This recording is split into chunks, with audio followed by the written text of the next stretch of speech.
আজকে রান্না করছি তেল পটল।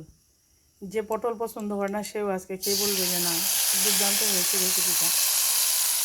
আমি এখানে মশলার মধ্যে দিয়ে দিয়েছি বাদাম বাটা, চারমগজ বাটা, জিরে, ধনে ও গুয়া মুসুরি একসাথে নিয়ে, কাঁচামরিচ একসাথে নিয়ে বেটে নিয়ে তারপরে আমি এটা দিয়ে দিয়েছি। আর এতে দিয়েছি হলুদের গুঁড়া, লবণ পরিমাণ মতো ও স্বাদ মতো একটু চিনি।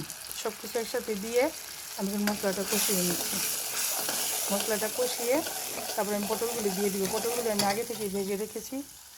দেখুন, আস্তে আস্তে পটল আমি ভেজে রেখেছি। দেখুন কত সুন্দর মশলাটা তেল ছেড়ে এসেছে। এখন আমি ভাজা করা পটলগুলো দিয়ে দিব।